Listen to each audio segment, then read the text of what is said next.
Hello and happy Tuesday, everybody. Welcome to the stream. I'm Howard of ForderLearnToFly. This is it, the night we're going to do the Super Decathlon. This is going to be exciting. We've got guests standing by, waiting to jump on stream and show us this plane. This thing's going to be so exciting. I'm really excited about it. It's been a lot of fun getting things ready to roll here. As you guys know, we'll start out with a briefing first. Say hello to everybody. We'll have a briefing first. We'll address any concerns in chat and we'll get going with the lesson. The lesson itself, I'm going to try to keep it brief, and because we got lots of demonstrations up ahead, so it's going to be great. All right, so you guys, welcome. I'm in the classroom right now, but I'll move out right quickly out to the main screen and say hello to everybody.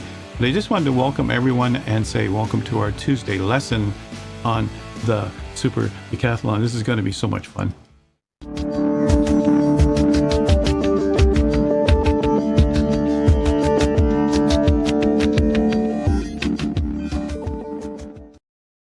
And we're live, and there's Andrew on the screen already. At that top view screen, you guys, you're going to see each of our guests. You know Andrew, you've seen him before. He's our co-host. And Ace also. How you doing, Ace? Hello, everybody. And there he is, live. He's also sitting in the same kind of familiar-looking seat that we're all in. I'd also like to welcome you guys, two special guests. Matter of fact, I think we have all three of them now live in, at least in voice. I'm going to start by saying hello to Nick of Hangar Studos. Hi, Nick. How's it going? Hey, guys. There he is. Doing live. great. The guy who made it happen. This is the one. And he can also explain things when we have questions. So keep your questions handy, you guys. By all means, ask them anytime in chat, and we'll get them answered for one of us who is here tonight. I'd also like to welcome in an airshow performer in real life. His name is Charlie Morris. How's it going, Charlie? It's going great. Great to be here. Super duper. Now he's connected in with technology that we're not using, so it's actually really cool. At least we have his picture there. He's going to focus on flying, you guys. He's going to be doing a live demonstration of an airshow performance. So we're not going to watch his face while he does that. So that's how we've got it in a still image. All right, so we've got you, Smitty. That's great. Say hi, Smitty. Hello, everybody. He's here. Noise Boy Mike, you'll remember Smitty. He was sitting at our table at the FS Expo dinner with Andrew and I. Yeah. Do you remember? And Smitty, do you remember Mike? You might remember Mike. I think he was off to my right. Yeah, it was interesting, that dinner. So you guys, this is like old homecoming. So let's get going. I'm going to move right over to the lesson, and I can use this screen for it. I don't need to use my special teaching screen. This will work. And what I'll do right now, you guys, is just do the basics, as you guys know, the standard 7 steps to get to know an airplane, and we'll get an idea what this plane is all about. All right, so let's get rolling, you guys. The Super Decathlon, what is it all about? Well, here's what it's all about. This is right from their website, The Real Plane. Experience the world upside down. Talk about fun. And some of you do this already in the stream. Some of you fly like this all the time, and you're comfortable with it. What's really important is the view from inside the plane, too. Think about the pilot. I mean, we see planes upside down at air shows, and we go, cool. What level of difficulty is it? And we'll be asking Charlie these questions later on as we go along. There are different levels of difficulty, and I'm going to get into that topic, not in a deep way. We're not here to learn all the aerobatics, but we'll talk a bit about the marking system, too. When you're in competitions and you're doing these types of things, each thing is graded with a different level of difficulty, and that's kind of cool, too. I'll give you guys an insight about what that's all about. So you guys can see, here's the lesson topics. This is like typical lessons on a Tuesday that I do. You can see here I've got some demonstrations at the bottom. We've got 3 pictures there. We've got AceOfSpades logo. We've got, is that you, Smitty, or is that Jimmy? That's all me. That's all you in the full motion simulator. We're going to have that video coming to you guys. And then there's Charlie in front of his real plane, the real thing, which you guys have this livery Nick has made for the Decathlon in our simulator. So you can fly the same exact livery that Charlie's going to fly tonight. So that's pretty cool. So you guys, introduction to the Super Decathlon. We'll take a look at that. As you know, I focus in on the engine just so you can get an idea what's powering the thing. Controls and mappings are important. Obviously not as complex as some of the airliners that we've been taking recently, but we do have to understand what's in there. I do want to talk a bit about the engine and its fuel and oil, because that's an interesting point that's in there. And I'll tell you guys, the manual that Nick provided to us is complete in itself. You don't have to go and find a POH by itself. This one's complete. We'll go through the 7 steps as quickly as I can. This part I'm going to try to keep as brief as possible, you guys, because the most important part is the actual demonstrations. And that's what we'll do, you guys. So here are the 3 demonstrations, you guys. This is going to be so much fun. Yes, this contraption in the middle here, I'll call it a contraption because right now you haven't seen it in action. Wait till you see this thing. And you guys, our own Airshow solo performer, AceOfSpades, is with us live on camera, but he's also got a recorded session, an Airshow performance, which I have added music to. So, that's why we made it into a recording. So we're going to show you that. So that'll be a recording. We'll also have a recording of Smitty flying this thing. Holy moly, everybody's going to want one. And the final, you guys, the finale here will certainly be Charlie flying live in the sim version of his real plane, which is going to be awesome. So we're just great that we have all of you guys with us. All right, so the Super Decathlon, it's made for MSFS by Hangar Studos 713, which is Nick, who's here with us today live, and it can answer all your questions. And this machine, you guys, is an Airshow performer, and we're going to go take a look at it, and we'll look at a bit of the specs on it too. This is not one of those planes that we're going to talk about. Let's travel from the east coast of Canada to Ontario, and what's our cruise setting and what's our altitude. We're going to be doing Airshow stuff, you guys, which could be any altitude at any time, on any attitude at any time. So it's going to be awesome. So we'll go and take a look at that. Let's go see what this is all about. So, renowned for its robust design. Well, anything that has to be in an air show and has to snap around and do all kinds of loads, -5 and +6 Gs, I think, Charlie. I think that's what the specs are for this thing. And it's going to, to have a plane do that, you've got to have a robust plane, is what they call it. It's got to be braced properly. It's got to be able to withstand those forces at any one time, going from inverted to normal and going sideways, and then pulling Gs as you make your turn. So these things have to be built well. So it's an aerobatic capable plane. So it's a go-to aircraft for aerobatics training in real life. Now there are other aerobatic planes, as we know, even in our sim. We see the S100. We see the what is it? I'm trying to think of the name of it. The 300, 320. Yeah, extra. The Yeah. extra 330. The one that's been there since forever, every sim. It's always there.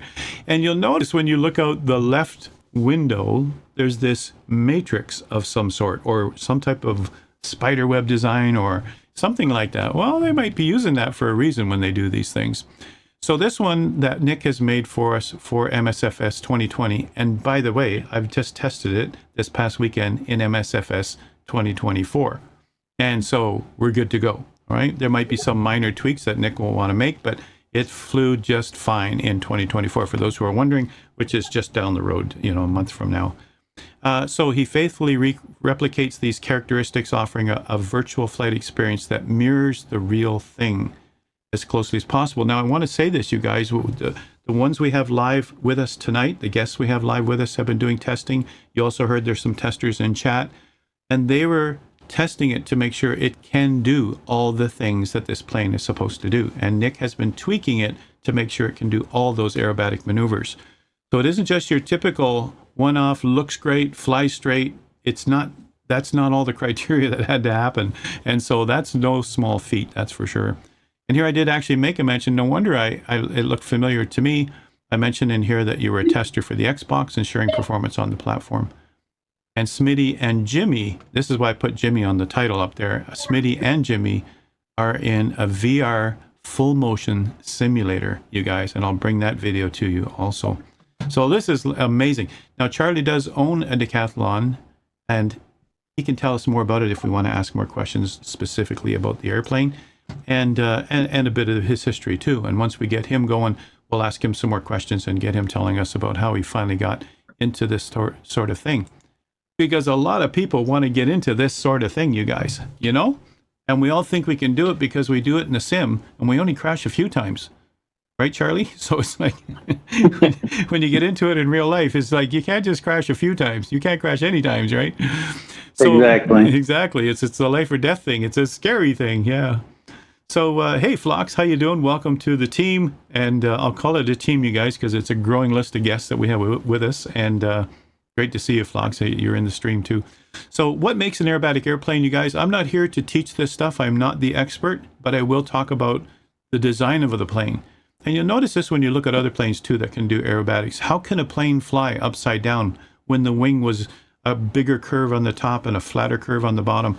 Well, an aerobatic plane, you notice, has, in this picture here, it has a symmetrical airfoil. And so inverted or straight, doesn't matter which way you're flying, it's going to help you. It's all about your angle of attack and your power management.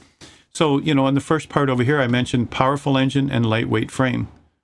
And you can see there are some that are way overpowered. You can go to competitions where the engine is way overpowered. It's usually made for a bigger plane, but they'll put it in a smaller one and they've got power to spare, right? But here's something I really want to focus on is the fuel and oil. The fuel injection is the first thing, of course, rather than a carburetor, you guys, because fuel injection is metered fuel going and metered fuel and air going into each cylinder, like we have in all our modern cars today.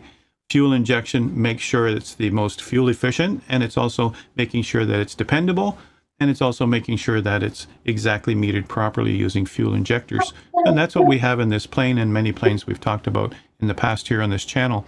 But there's an interesting part here that's different in this one. In this one, the fuel and oil, the fuel injection and the gas tank, they have something called flop tubes. And flop tubes, if you think about it, when you're inverted on a normal gravity-fed, let's take a look at any high wing. This is a high wing plane. Look at the Cessna 172. It's gravity-fed from both tanks, and it has a cross feed. So even if you put fuel into one tank and the other tank's empty, they'll both equalize to half tank because there's that cross feed automatically when you have it set for both. And they gravity feed down to the engine, which is at a lower point than the high wing airplane. You notice all the low wing airplanes have fuel pumps because there's not really a gravity feed to go on there. They're not higher like a high wing plane. So, you know, this is something that what happens as soon as you're inverted? Your engine is no longer lower than your gas tanks, and you're going to run out of fuel. And we see this with some of the older planes. Andrew and I have flown some of these warplanes where you turn them inverted, and after a few seconds, it just puffs out, and we're now gliding dead stick inverted, you know, because they're not made for inverted flight. So they have what are called flop tubes. And if you can imagine, it's just, even if a simple demonstration would be just a dangling tube in the gas tank. When you turn inverted and all that fuel falls down now again, so does the flop tube. And so, you know, that something like that. And I don't know if that's exactly what it looks like, but the name suggests that it flops down by gravity to where the fuel actually is. And you don't have any fuel or oil problems like that. Same with the oil. It has to flow no matter what the attitude, right? And that's very interesting. And so another thing, now I mentioned the symmetrical airfoil, but take a look also, a lot of them are tail draggers. And one of the reasons is less weight.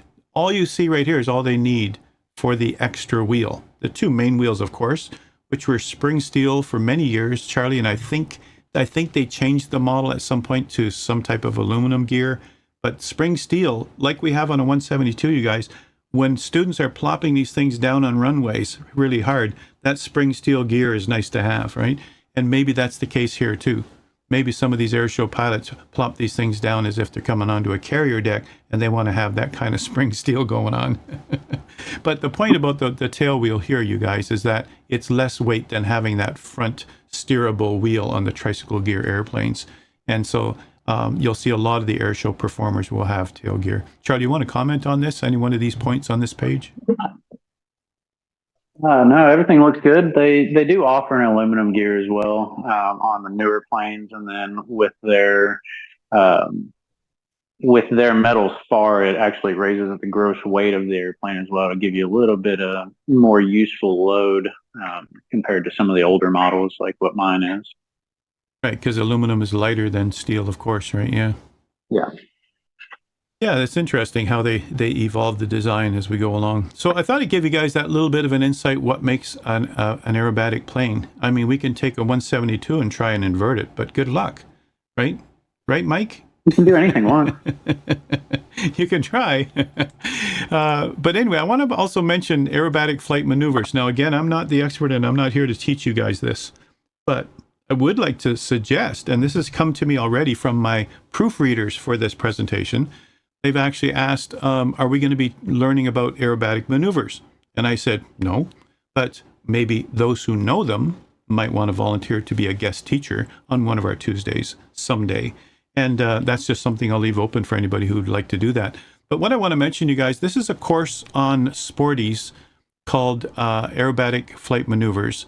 And it's actually a Patty Wagstaff course. And I contacted her to see if I could show her this page. Because, you know, these are copyright things, you guys. So I took a screen snap and I asked her if it was all right. And she said, by all means, you know. Basic aerobatic video course on Sporties. And in there, she does start talking about the Aresti figures, you guys. And it was actually invented by a guy named Aresti. And this is how, and sometimes these things are scribbled and stuck in the cockpit, but these are how an airshow performer would know what they're going to do first, second, third, fourth, fifth. And it explains, in this course, it explains how to read these things and how to make these things. And in that way, it's predictable. And not only that, the airshow announcer can say what's coming up. And he's coming around, he's going to be doing a half Cuban. And like, how does he know? Does he just have a list of the names of stuff that's coming? He probably has the same diagram sitting in front of him, right? And so, you know, this is actually really cool to see this. And I'm hoping somebody at some point will step up and say, you know, I'd like to do a Tuesday evening with you, Howard, on your stream for this, right? I'm not pointing at Charlie or anybody in specific, but if somebody would like to do that, would be cool. I think there'd be a good crowd for that because it's pretty cool how that works. So that's part of the mystery behind how they can make it so smooth. How does he know when he comes out of that maneuver, he's going to go into that maneuver? They probably have it all figured out because it works out smoothly. I could even ask you, Ace, also because you're not in real life airshow performer, but you are in the sim. And we've been doing this for years now in the sim. The very first air show where you were a soloist was back the first year anniversary of this sim 3 years ago. And you were an airshow performer then. Do you use any kind of shorthand or diagram at all, or is it something you just memorize and you just do it? I actually did have a little cheat sheet going when I did the performance for Wings Over the Web, so that I knew what my next maneuvers were going to be. That's good. So anything that keeps you on track, right? Yeah. Yep. Cool. Because that I was performing live. Because you're performing live, and once that happens, you guys have seen it with me on the channel. Once you're performing live and doing live stuff, it doesn't always work out the way it did in practice. So I'll ask you, Charlie, now you're the real life airshow performer. Do you have a shorthand like this, or do you even follow Aresti at all? Oh, I absolutely do. I've got something taped up in my airplane that is exactly what I need to follow so that I know what I'm supposed to do next. And I've built it to keep myself in our specific little area that we're supposed to be in as well. Cool. Yeah, that is cool. All right, so it's good to know. It's great to hear it from those who are doing it live in the field. Now, I did have the specifications page up for a minute, you guys, and it just gives you a little bit more information if you want to know. I'm going to focus here on the engine in a second here, but it just gives you some of that information in case you wanted to know things that we need to know as we go along. Whether you care about the maximum altitude or not, you know, airshow performers have to get to the airshow. So they still got to do a cruise at some point. They don't just have it shipped in, but although I've seen some of them ship them in. So here in the sim, you guys, here's the liveries. You got a choice of 3. Nick has given us the option to pick up the analog, the GNS 430, or the GTN 650. And now there is also the option for the 750, and we'll talk about that in a second. Once you pick your airplane, then you can go pick your livery, and there's a whole bunch of them in here. I've been very lucky and honored to have my own livery put in here also. But there certainly is one, and the one you guys will want to focus on is the one that is the Charlie airplane. I'll just call it Charlie's livery, right? And that's also here, and we'll be seeing that in action when Charlie flies. It's actually right there on the top of your screen too, you guys. You'll notice it has my livery on the right and Charlie's livery on the left there on the top of the screen. So that's pretty cool. And that's pretty neat. Thank you, Strap, for that link. If anybody would like the livery to fly it, this is the Forder livery. The Charlie livery already comes with the package. But there's the Forder livery if you want to add it in, you guys. Thank you for that, Strap. All right, the engine itself. This is a very common engine. We've done this before. This is actually in the 172. In the newer ones, the S and the R. These are the two. The 172 S and R are the fuel-injected versions of the 172, the newer versions, as we called it. I think it was in 2001, the first time I flew a brand new 172 in real life.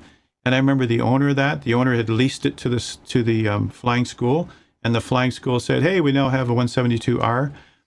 And I said, pick me. I want to take the newer plane. I was tired of taking all those old carbureted 1956 172s. So I took one of these out for the first time as a fuel-injected plane, and the owner was so nervous. I said, you can come fly with me and just show me some things. No, the owner says you're okay. So, it's a lot easier on the workload on the pilot because you're never worried about carburetor ice. You never it was smooth as silk, and of course it was brand new, right? 180 horsepower, you guys. And if you want to convert that, of course, to kilowatts, as many of you might want to do, then it's 130 kilowatts. You notice there's something called a 1.5 gallon header tank for inverted flight, a header tank. And I think it sits just below the engine so that when the engine is inverted, then the header tank's feeding it.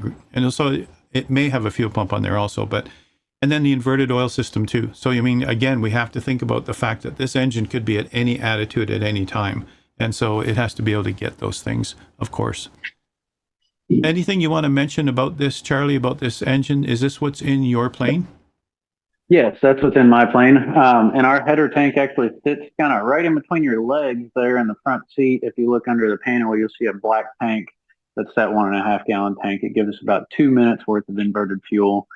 And then it does have an engine-driven fuel pump as well as an electric backup. Oh, good. Yeah. So even if so you said 2 minutes of fuel, but it can still get more fuel, can it? Because of the fuel pumps? It actually gravity feeds from the wing tanks into that header tank. So your 2 minutes is inverted. Once it's out, you got to roll back upright to get it to feed gravity-wise.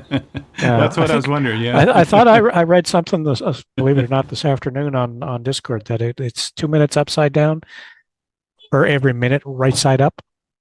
Really? So something like that. Yeah. It took like a minute to refill it, but that's so that it lasts for 2. And like good luck reaching 2 minutes. I've tried, and about 45 seconds in, I felt like I was upside down for an eternity. Right. Yeah. And you knew you had this time limit. That's interesting. That's all the blood drain to your head. Right?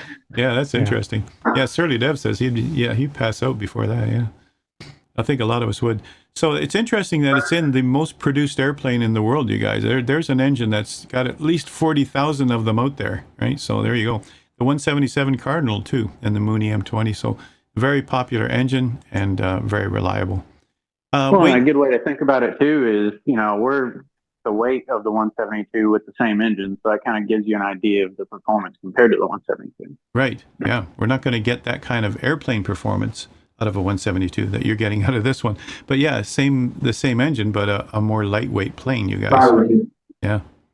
And if I remember, I don't think you even have flaps on this plane. There is not flaps on the Decathlon, no. Why do you need flaps, you guys? That's only for, airliners, right? Anyway, here's weight. That's going to start another whole conversation, isn't it? Weight and balance in the simulator, you guys. You've seen these screens before. The default is 50% fuel. It throws in a pilot at 175 pounds, and interestingly, the co-pilot's only 10 pounds.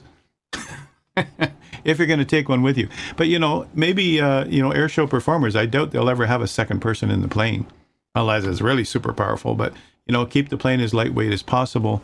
And just have your flight bag with you, So this is probably realistic in that case. You can play with the numbers if you want, you guys, but that's not the focus of tonight. Now, I do want to ask, I was going to show the live picture, but I noticed here on the picture that I've given you here, there is a small tank right here.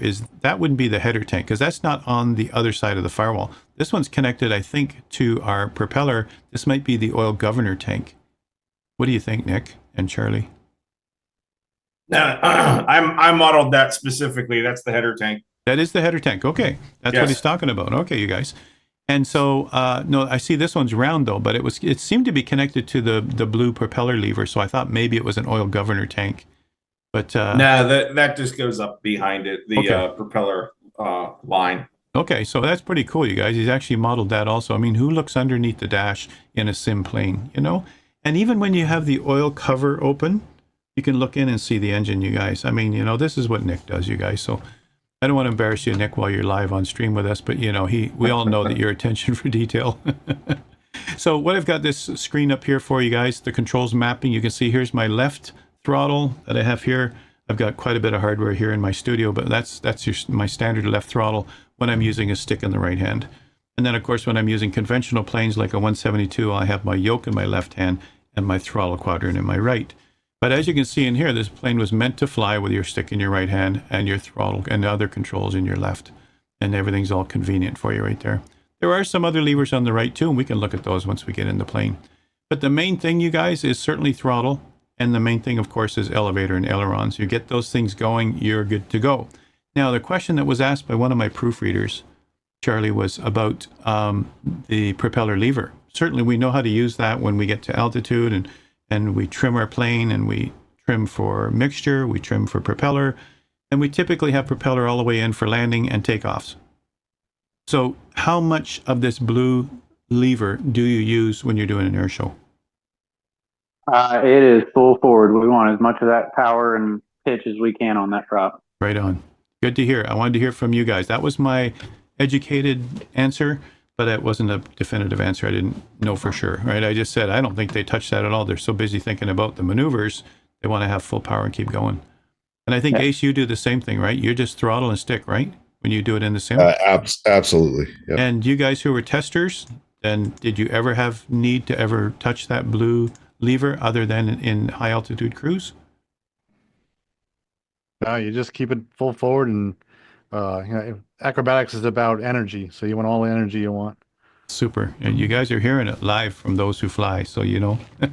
Yeah, the only time you'll be using something like that is when you want to trim the plane out, and you're at altitude, you want to get your mixture put back, and then if you want to trim your prop back a little bit and save even more fuel, you can. Right. So that's really what it's all there for. Yeah. One thing that you'll notice in the glass variants is if you leave it at 2,700, you'll get a warning. So bring it to 2,650 and you'll be fine.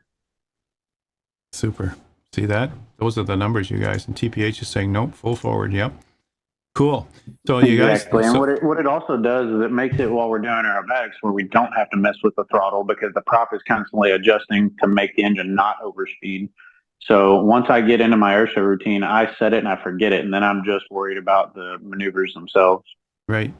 So even your throttle too. Are there times when you do throttle back? Like maybe you've come over the top of a loop and you don't want to Nope, overspeed? not in these ones. You just, Nope. the prop will take care of it. The governor will, and it won't overspeed it because of that constant speed prop. And that's why they're on a lot of aerobatic airplanes. It makes it easy where you just set it and forget it. That is cool. It's good to know, you guys. I mean, this is when we go to fly it too and we start trying these things. So there's when I said that Nick had to fine tune this plane as the flyers and testers were working it. There's one of the things he had to figure out too, is that they're going to keep it full throttle. They're going to go through their maneuvers, and the governor has to keep that propeller, the constant speed propeller, working properly. So that's pretty cool that he have to model that right in the sim. Did you want to add any more to that, Nick, or we're good? No, that's Okay. You're right. The only thing that you're not right on is it wasn't me. That was all Smitty with the flight model. Oh, I see. Smitty took Okay. care of all of that. Yeah. No, but you had to code it though, right? Oh yeah. These guys Well, found he it did and made too, suggestions, in a and you way. had to code it. Yeah. Oh, Yeah. I see. Yeah. Yeah. That's cool. That is cool. The behind the scenes stuff, you guys. This is interesting. I find this fascinating. I'm so glad you guys are here today. So here's my 7 steps. Bear with me, you guys. I know a lot of you are like, oh, Howard's going through his 7 steps again. But this is what we do in real life for any airplane. And for a lot of you, this is a new airplane for you. You've never flown anything like it. The first challenge for a lot of you will be the fact that it's a tail dragger, right? Ask Ace about that. He works very hard at making smooth landings, whether they're 3-point landings or whether they're main wheel landings. This is something that it's even an endorsement in the new Flight Sim 2024. One of the career moves is to get your tail dragger endorsement. And that's a different way to handle a plane. When I work at Sun and Fun and I'm working on Foxtrot, Taxiway, I see, after the air show is done, I see about 200 airplanes, GA planes, leaving every day. And, every day we get more coming in. And as they're taxiing down the taxiway, you can always tell the tail draggers because they're always going back and forth so they can see where they're going. And I've got to keep people 200 feet past the taxiway. That's no small feat. And especially when there's tail draggers because they need more space on the taxiway. So this is something that will be a challenge to some of you as this plane is new for you. But for others who've already mastered tail dragger, now you have to start thinking about how do we master it in the air. And there we go. There's the challenge. And this is why I love this hobby, you guys, because the challenge is in front of us. You want to at least master some of those, even if it's basic stuff. All right, so the first step here, you can see you guys have probably read all 7 steps while I've been talking, and these are the normal progression that I do in any new airplane. As you move up in real life, you have to get the POH first. You've got to memorize some things. You do have to read the POH inside out. You won't memorize it all, but you got to memorize some of the vital things like the speeds, etc. And then the engine handling, as you're hearing right now. How do they do it in the air shows? How do they manage these levers? This is something we need to learn. And then make or get a checklist. And lucky for us, there's a checklist we can use, and it's already there. In some of these planes, in the early days of this sim, I had to make checklists for every Tuesday lesson.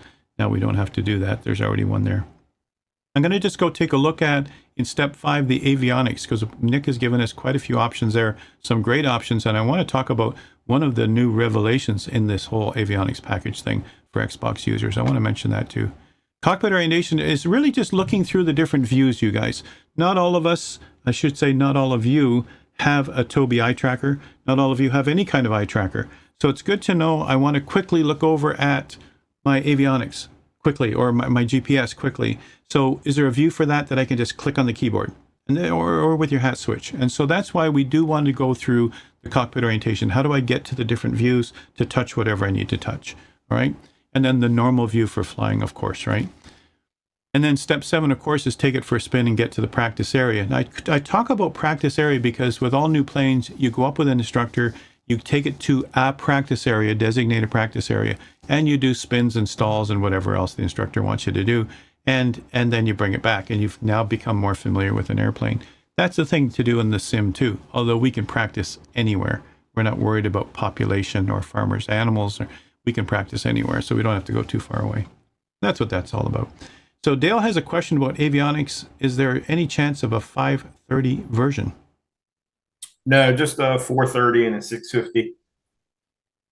It also has the G3X in it, the touchscreen. Yeah, and I didn't put the G3X in my presentation, so that's a good point. That when we get to that screen, I would like to hear you talk about that. Yeah, we'll get to that in step 5, you guys. We'll talk about the avionics, and we'll let Nick talk about the G3X. And I think Ace, you were asking about it because you saw it in one of the pictures, right? So we'll get to that when we get to it.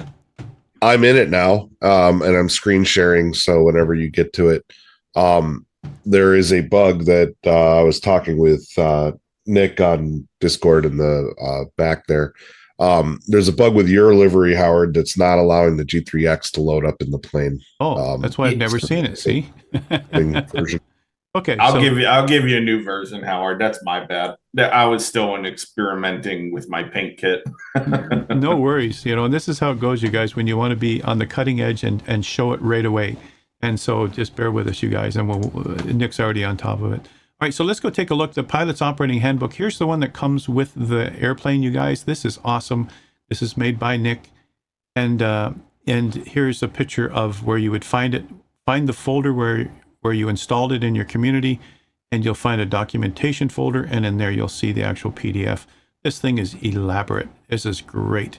And I'm going to say you don't need to go find the real POH. In a lot of these lessons, you guys know, we find a sim manual, which is 3 pages to show you how to map something from the sim. And it doesn't really talk about the airplane or anything, right?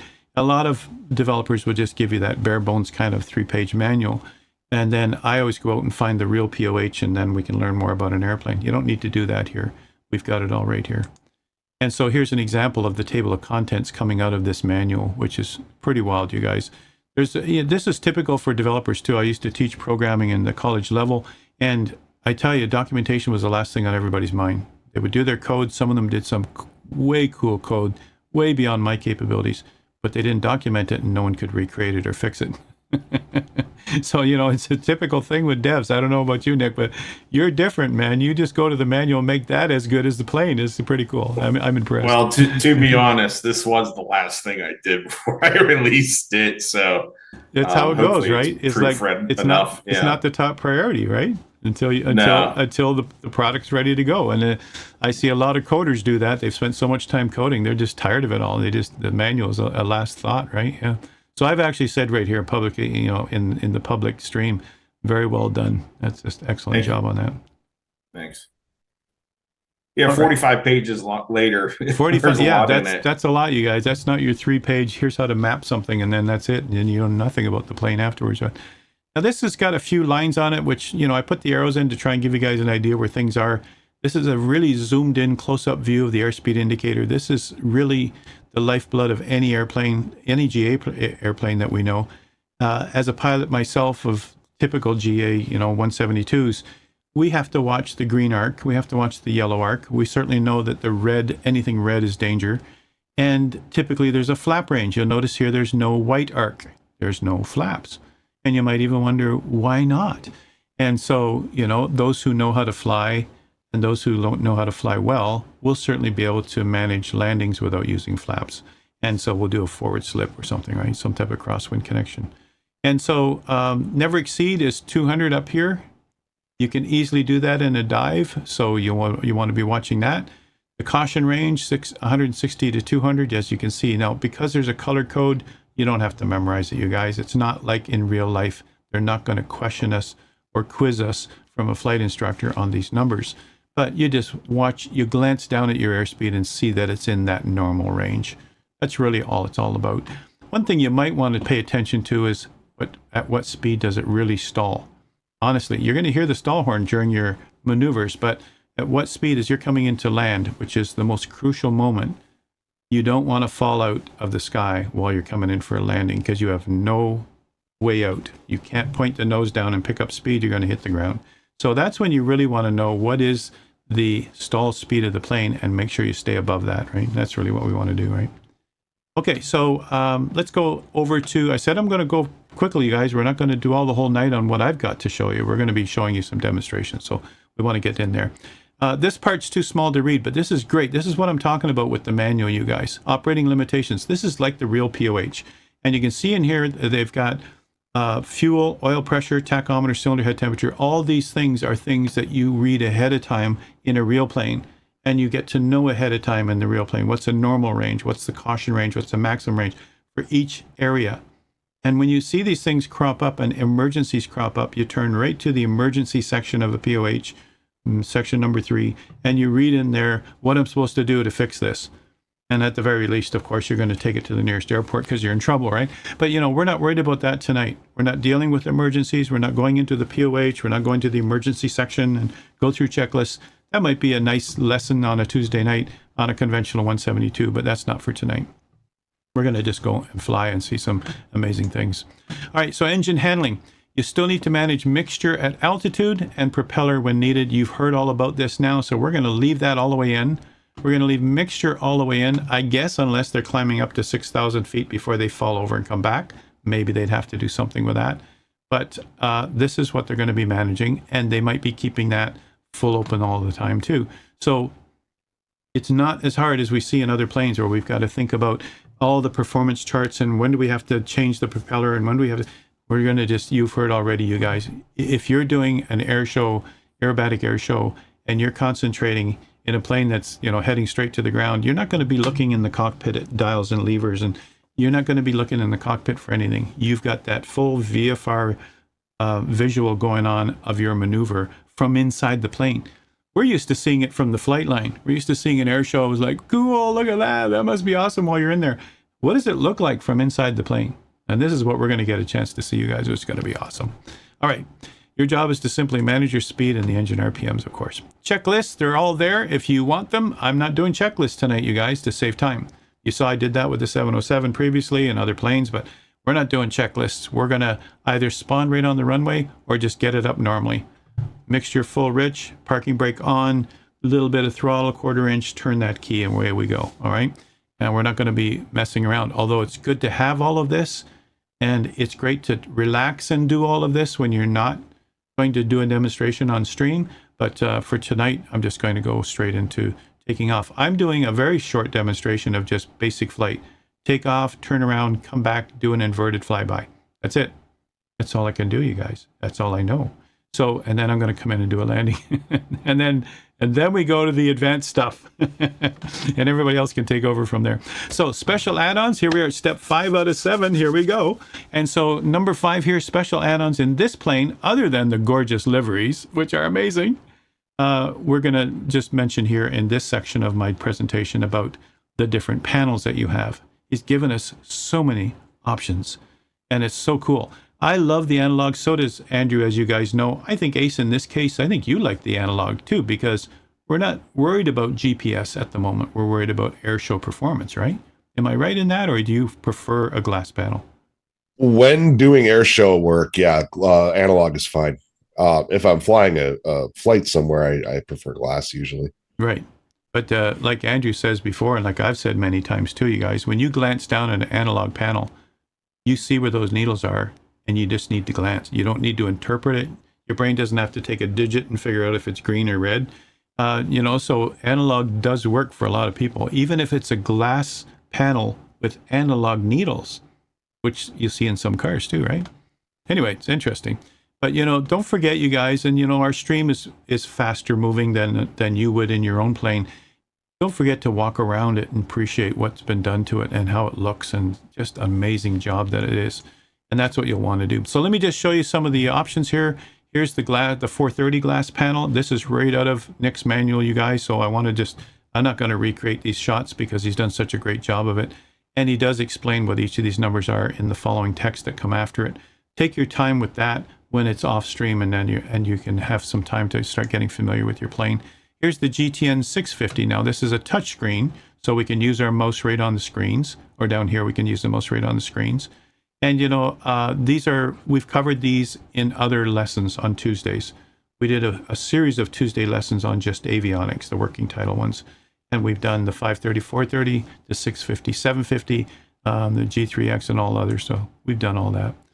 And here's the analog one that's right here. Now, I do want to mention to you about the PMS 50 GTN 750. First of all, the confusion I had months ago before I did the lessons and learned about it, I actually asked Nick what's the difference between, I didn't understand what a PMS 50 was.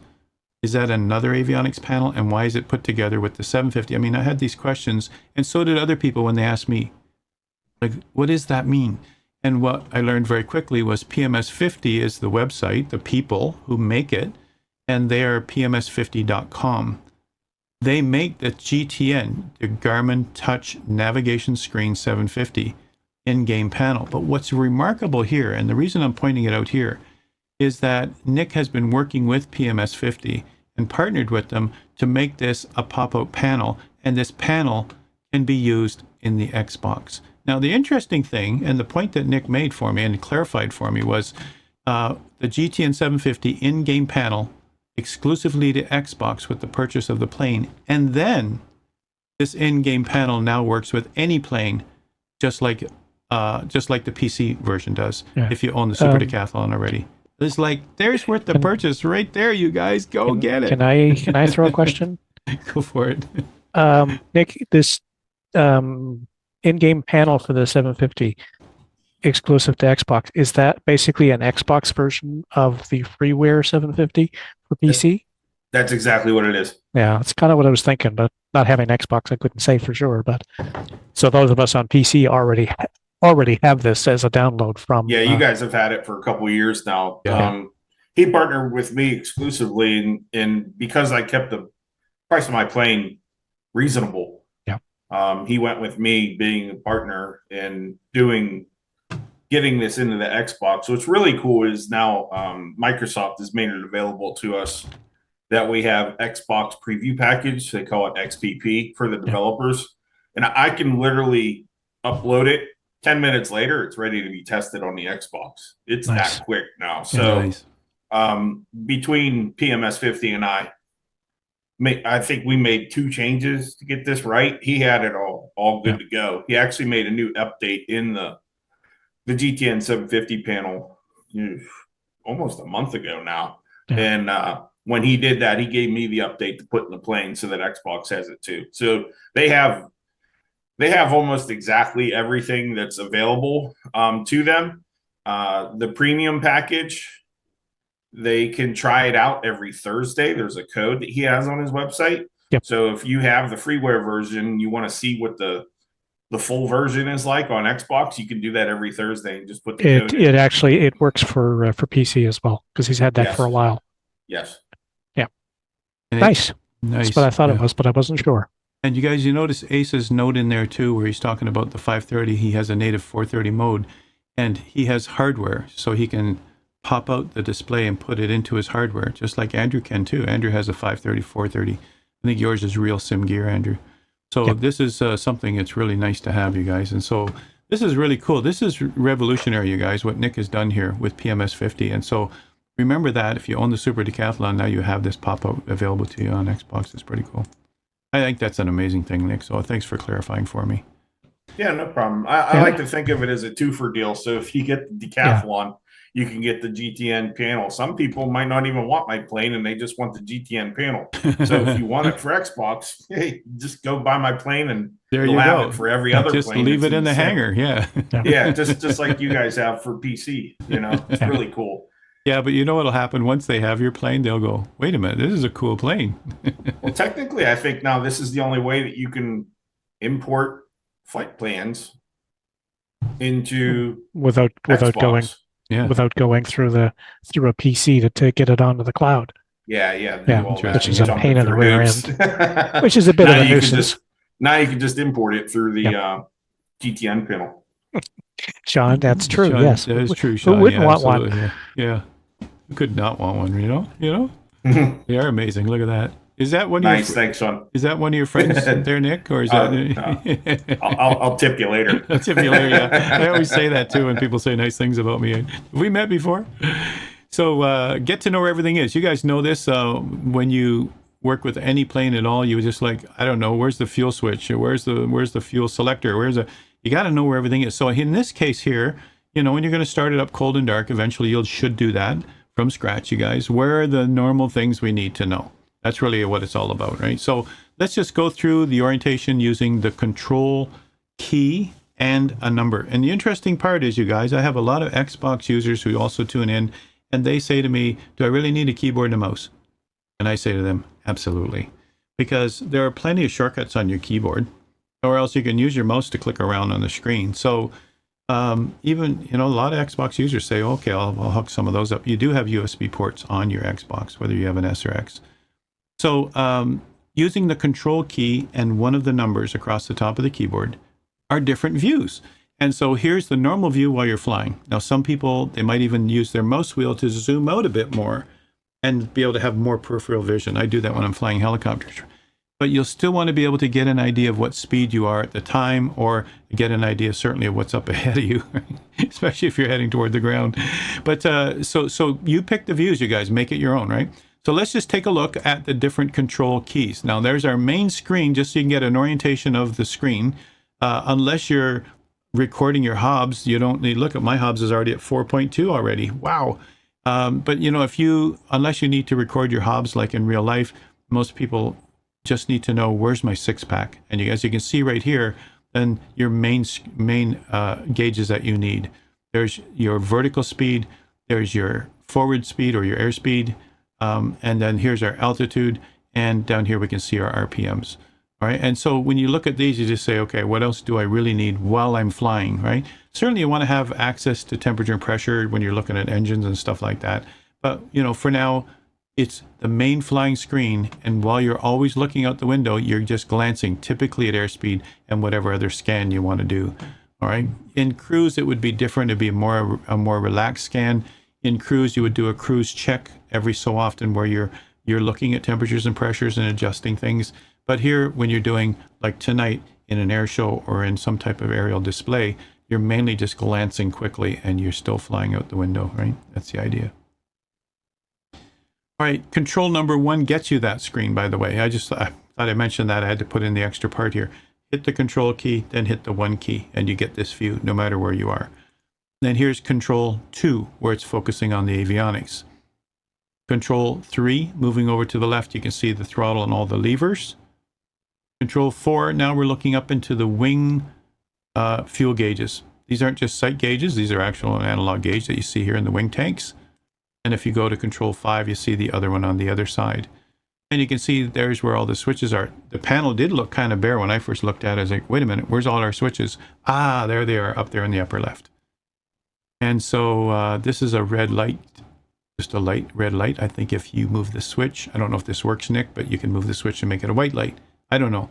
But that's the kind of light not from yet. That's something I'd like to get going in the future, because technically that light is a flood or a spot, and it's white or red. So there's a lot of features going on with that thing. But right now it's just a red flood. Yeah, sorry, but because you can also move in it real around. life I've used these. That's why I say it probably is white when you flip that switch. But I guess that sorry, I didn't know if that was implemented or not. Yeah. The fun part with that light is you can actually move it around in the sim. If you click, hold, and drag on it, you can change cool. where it's pointed. Isn't that cool, you guys? So in a normal, when you're cruising with this plane, you guys, in a normal downwind check or a normal cruise check, one of the things, primer, master mags, switches and sets or circuit breakers, you just run your thumb across those circuit breakers to make sure none of them are popped. It's that quick and easy. You don't even look at them. You reach up, in this case, the upper left, and you do that. So that's kind of cool. All right, so control number 6 lets you see the door.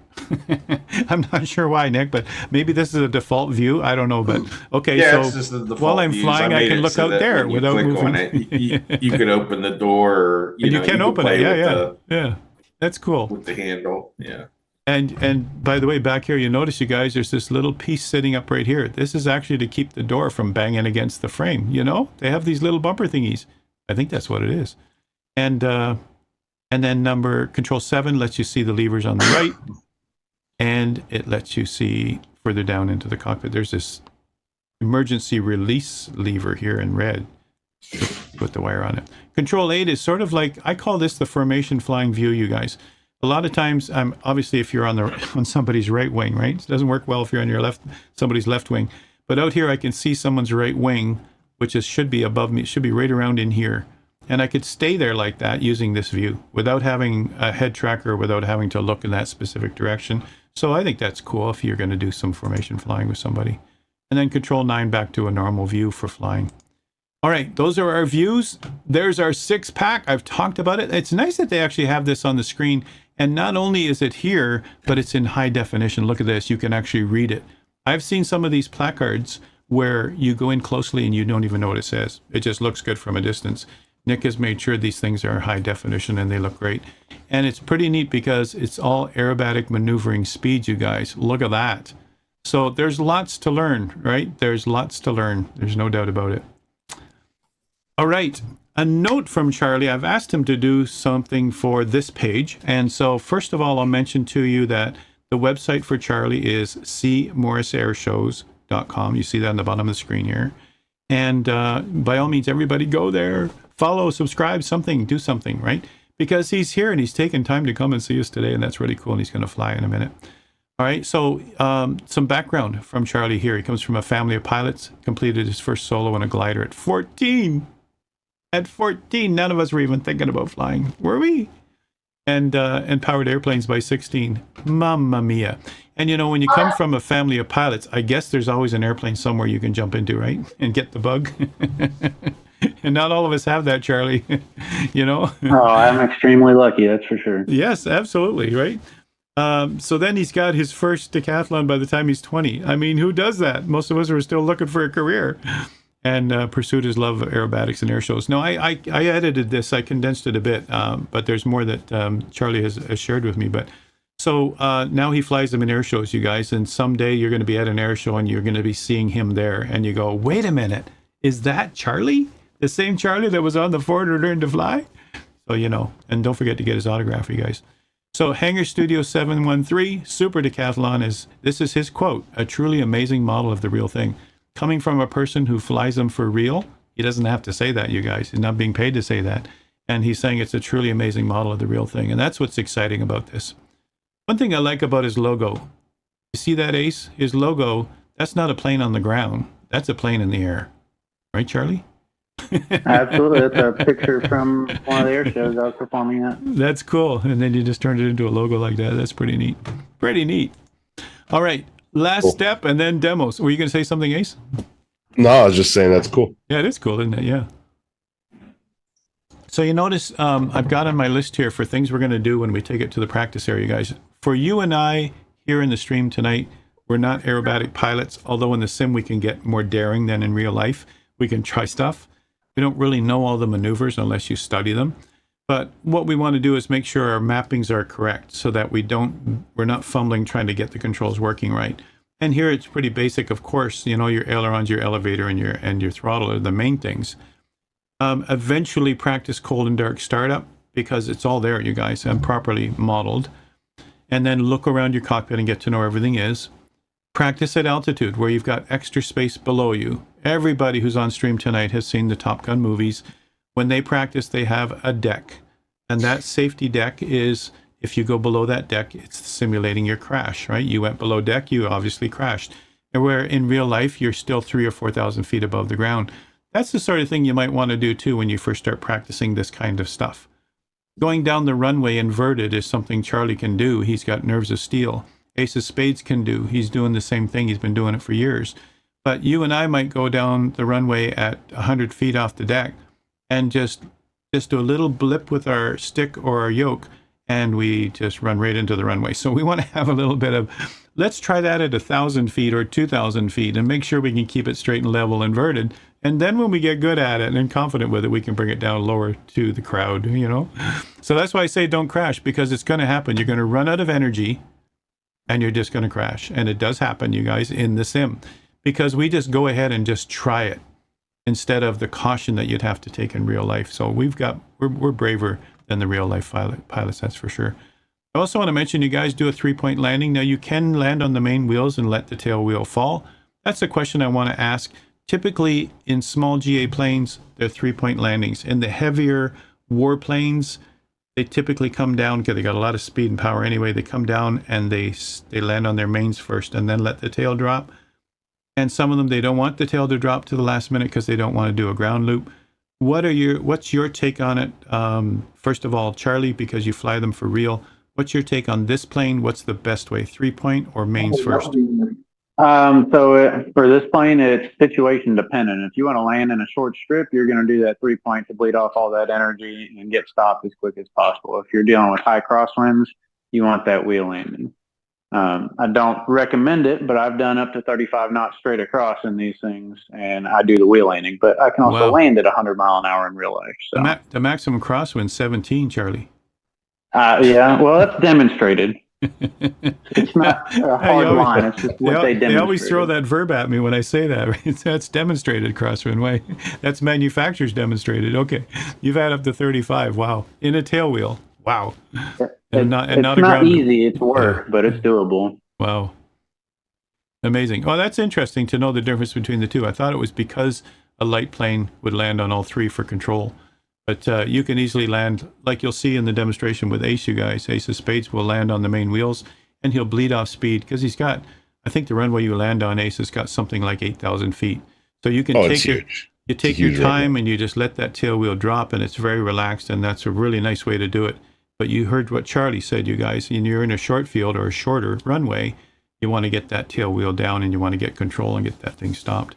But you know, as you're coming in for that 3-point, your attitude is obviously nose high or higher nose than you would if you're coming in on a mains landing, you guys. So you can see when Charlie said you want to bleed off that speed before you even get to that short runway, you're already in a nose high or a nose higher attitude, and that tail wheel is ready to touch the same time as your mains. So that's actually a very interesting point that he makes from a real pilot.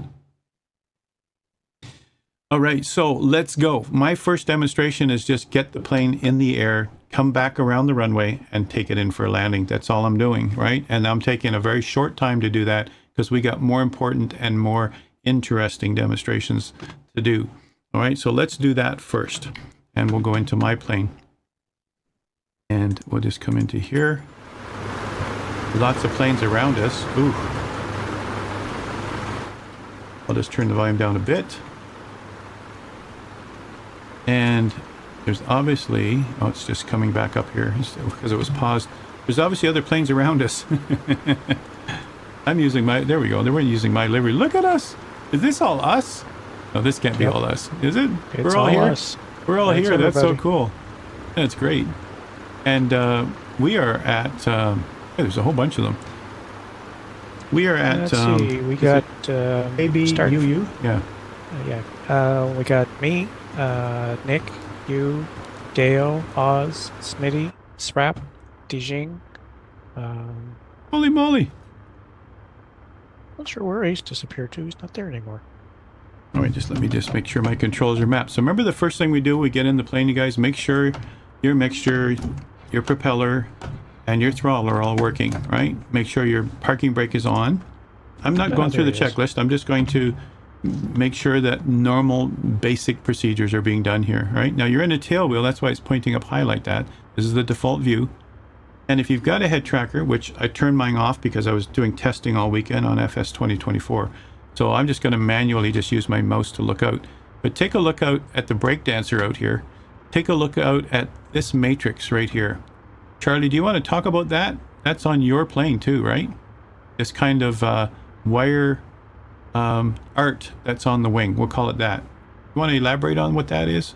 You use that at that's all? our aerobatic sight gauge so that we can see if we're going directly straight up and down or on a 45-degree upline or 45-degree downline while we're upside down. That helps us make those nice perfect lines, especially if you get into the international aerobatic competition stuff. The competition stuff. Oh, where they're going to grade you. Does that make you nervous or what? Oh, absolutely. It's way more nerve-wracking to see zeros on a piece of paper on a score sheet than zeros on a paycheck for an air show. Now, there's a good answer. I like that one, right? Yeah. So that's interesting, you guys. So I guess they look out the left window a lot then, right? This is interesting. Oh, we don't absolutely. really know what they do inside the plane, right? So that's pretty neat. All right, I'm going to just get it started here. We'll just fire it up right here like that, and prop clear. Let that warm up a little bit, you guys, and then we'll get going. Yeah, so like Sean says, I get perfect 0, 45, 90 to the horizon. Way cool. And you'll see that when Ace does his demonstration, you guys. I'm still not sure of the routine that Charlie's going to give us. We'll probably see the same. But Ace does it in his demonstration. He does 2 of them. And he does that. You know, those turns can be 4-point turns, 8-point turns, even 16-point turns. But we're going to see Ace do that. One thing while it's warming up, I want to show you this tray that's here, you guys. And it's the clipboard. I don't have it in my presentation, but it's here. Harness swap. All right, so let me just look at that. Right now the harness is here, and I'm going to give Nick credit for buckling it up when there's nobody there. Most developers don't. They don't realize that it should be buckled up when nobody's there. Right now it's in the position for a pilot. And I removed the pilot out of my general settings just so I could see the seat. But this is actually when you do have a pilot in there, you can see that comes over and then it's buckled. But when you swap it, let's see, harness swap, I think that will put it back when you're not in the seat. If I can remember correctly, yeah. So way to go, Nick. This is actually really cool when I see this. But you know, these that's for those people who like to take the exterior pictures. Right. And they now have the exterior view with the harness around the pilots, provided it's not a dog or anything like that. Right. But if they have the pilots that come with the regular avatars, right, that'll go around them. I get the biggest kick actually. I just noticed that if you've got the clipboard up and you go to the outside view, you see the backside of it. You see the clipboard. like that. Oh yeah, look at that. Yeah. There's the backside of the clipboard. Cool. And there's now the 2 pilots in there. So, but you know, you can go to general, and you know, I did have my own avatar in here, which I'm not here to keep pushing, but because of the view right now, I'm just going to remove that and let's have a nice clear view. Anyway, what I haven't taken the time tonight to do, you guys, because we need time for the demos, you can go in and do the tie downs. Here's the GPS swap, and you can see in here, if you hover on it, it says GNS 430, which I click on, it gives me a 430. And if you wait for it, it'll initialize and it'll come up. And if I do it now, it'll say 650, right? And now I've got that in there. And so it all depends on what you've picked. Now, don't forget, I've picked the analog version of the plane to start with. So again, go and pick the other versions. I've only picked one of the 3, but you guys can go find the others as you go along. I'm going to put this back. Plane's already warmed up. There's that tank we were talking about down below. That's pretty cool. Both of my levers are in, and now I'm just going to use throttle, and I'm just going to move out of here. Now, look at this view, you guys. So with a head tracker, you can move, and you'll see around this big nose of the plane because you're on an angle, as you saw from the outside. You're on that horrible, and I say horrible because Every tail dragger has to deal with this. It's blocking what's in front of you. And if I don't see Gary right here, if Gary wasn't standing up on top of his mule right now, then we probably wouldn't see him as we go forward. So typically you'd look out left and right. You'd see a lot of them doing this. I saw a tail dragger at Sun and Fun where he had a handle. He would pull himself up from his seat and look over the nose when he was taxiing, you know, but he had to have a good strong arm for that. So that's just to give you guys an idea that now we got to go sideways back and forth. The other option here in the sim is to just go back from the back view like this and taxi out from an outside view like an RC plane.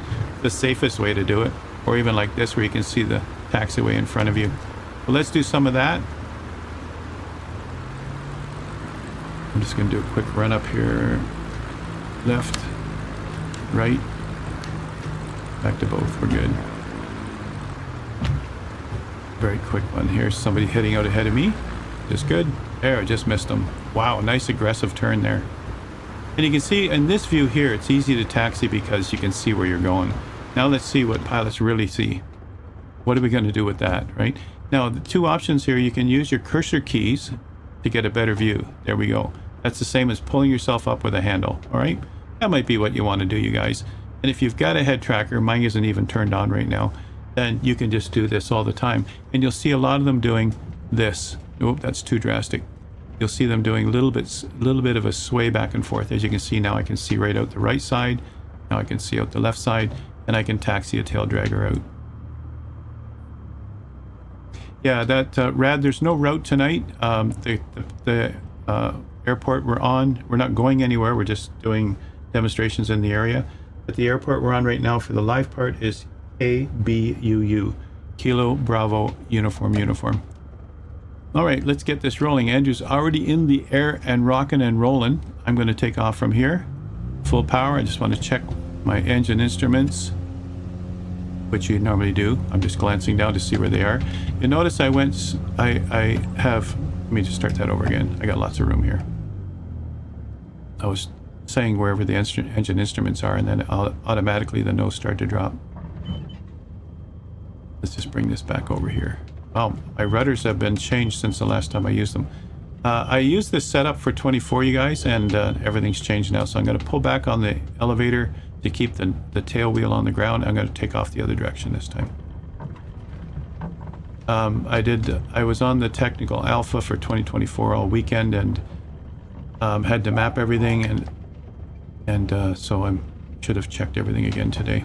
All right, let's go back this way. Look at everybody this here. All right, let's try this again now. I've got the elevator full back. You can see it from a side view. There's a normal relaxed elevator. Here's full back like this to keep that pressure on that nose wheel as the wind hits it. Keeps the nose wheel on the ground until I'm ready. Then when I want it to go level, I'm going to just relax the elevator. Show you that again. Tail wheel. Tail wheel. The elevator. Yeah, I'm going to relax the elevator. No, what did I say? You said nose wheel. Nose wheel. So I'm going to relax the elevator, keep the tail wheel on the ground. Thanks, Andrew. And then you'll see the plane go level and then finally lift off, right? And it won't take long. This thing is very powerful. So let's see it from this angle. See if I can stay straight on the runway. All right, so I'm going to give it power while I'm on my brakes just for a second. I'm going to try and stay this way on the runway. You can see now I'm starting to go level. Tail wheel is off. And it's going to give it a little back pressure like this, and away I go. Now, obviously, you'd stay on the runway. I'm trying to show you the side view like that. Let's look inside the plane. And you might keep this view. Remember, I used my cursor key so I could see over the nose, but typically it'd be like this. I don't know. Depends how high you sit in your chair. Maybe like that. I'm just using my cursor up or cursor down keys on my keyboard to get a view that works for me. Now remember, while you're doing VFR flight, while you're doing any kind of airshow flight, it isn't important to see everything here. What's important is to see out the window. So even something like that might even work, or you might want to tilt it. All right, so I could be down here, but then tilt it up a bit like that. I really want to see that for sure. I might glance to see if I'm anywhere near the ground, but honestly, you'll see it out here. This is the most important part, you guys. All right, let's turn it around. I said I'd do a simple demonstration. Little coordinated turn here. I got a little bit of left rudder going in. I'm just keeping like a normal kind of turn you would in any airplane. This thing's got lots of power. I haven't pulled back power, haven't done anything special. There's the runway. I'm just going to pull power and just come down level.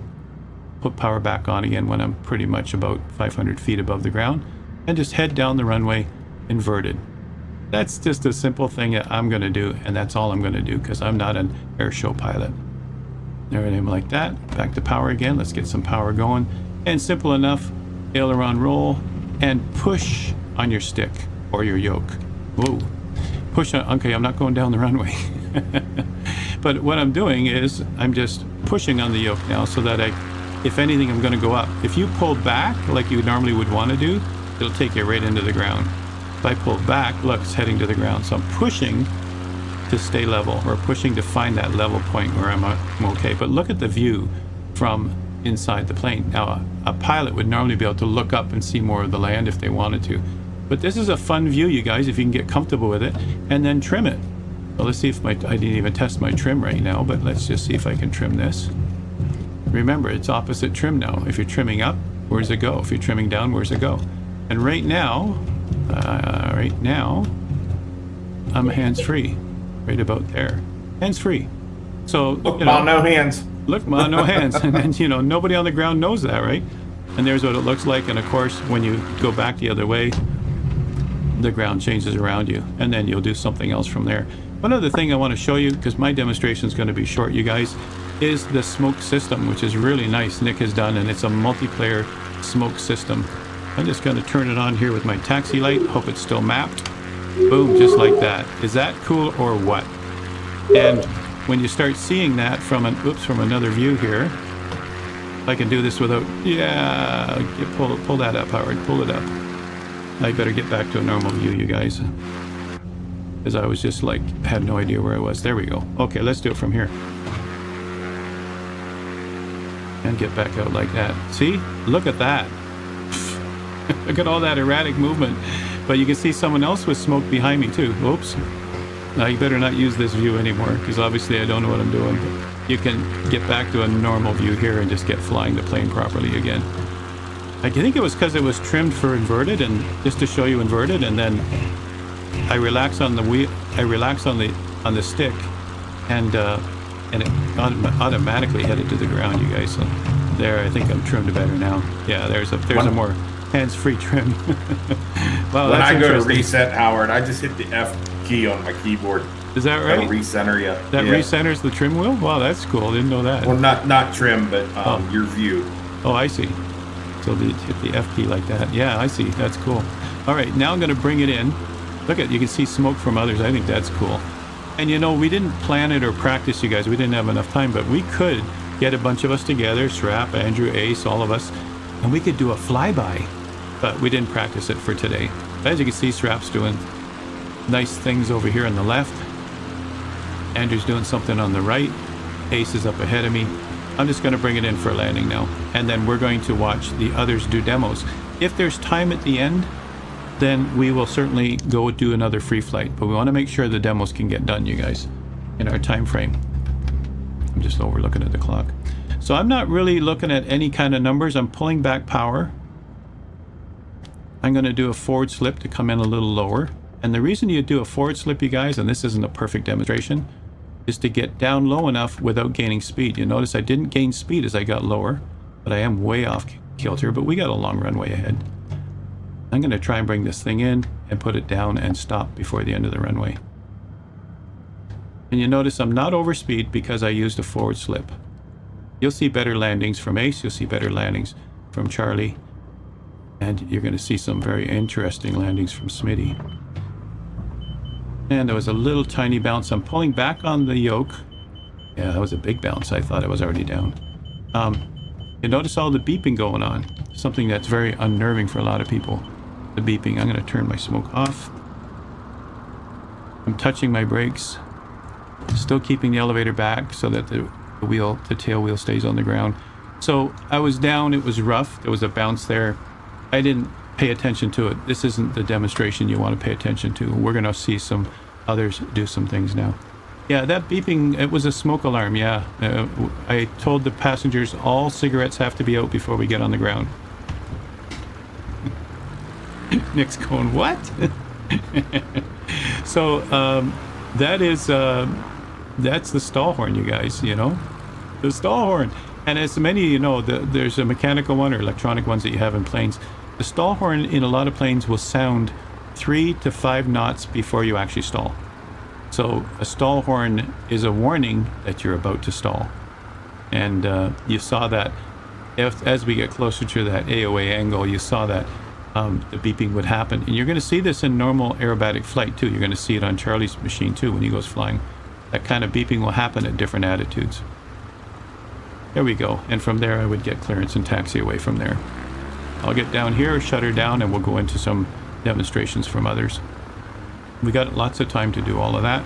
We'll do a free flight afterwards if for those of you who want to come fly with me here at the same airport. All right? And for me, in this case, I'm just going to... Oh, I can just come over here where you guys are. I'm going to just use the mixture to pull back power and cut the engine. And then I'll just close the magnetos and we're done. I'll just leave it right here for now. There we go. Pull the mixture. Let's go inside. Pull the mixture. Engine should stop. Take the magnetos off. Power off. Simple as that. And we're now cold and dark. Parking brakes on. And those things you'd see when you look at the checklist items, you guys. So that's my short, quick, easy, impromptu demonstration of getting it going. Not so hard. Now let's go look at the hard stuff. What do you think? Yeah, Rad, we should do that. Put the Jane stall horn in there for for April 1st. Okay, let me pull my sound back, you guys. You don't need to hear all that because we've got sound on each one of the demonstrations. So the first up, Andrew, the first up, Ace, I'd like to show yours. I'd like to then show Smitty's, and then we'll finish it with the live one from Charlie. Is that, that's the progression that we'll do, you guys? Okay, just so you know when you're up. I know, Charlie, you've been in the air already. I think you're sitting there idling. Just make sure you got enough fuel as we go through the first two. I'm cheating. I've got limited fuel turned on for this. So let's see. I do have your backup video, Charlie, if you have troubles, but it looks like your plane's doing fine, so we're okay with that. All right, let me just hold off on this. And what we're doing now is we're going to show you Ace's demonstration, you guys. Are you ready for this? Let's sit back and relax and watch this in action.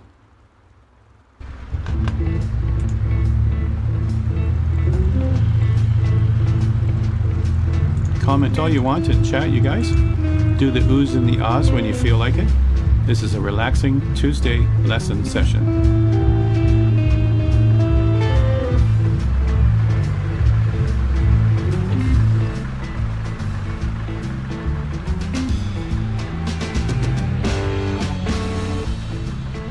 I'm going to presume that audio is good, you guys. Give me an indication in chat.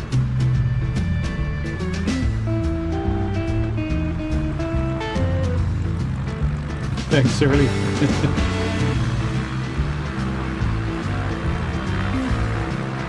Thanks, TPH.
I lost him. I got you, Ace. I got you here.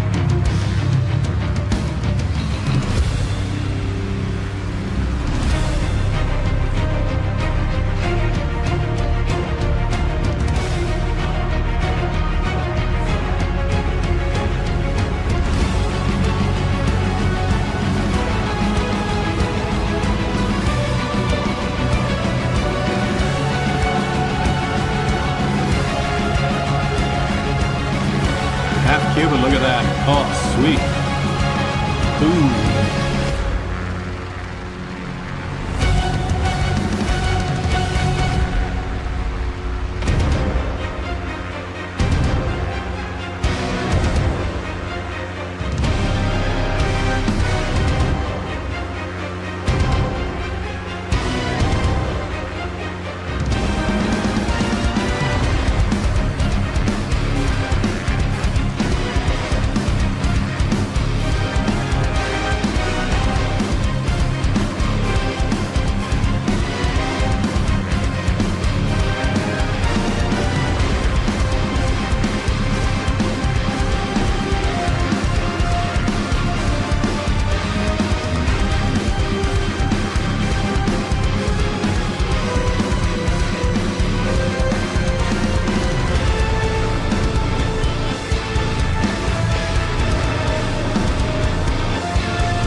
There's how you land.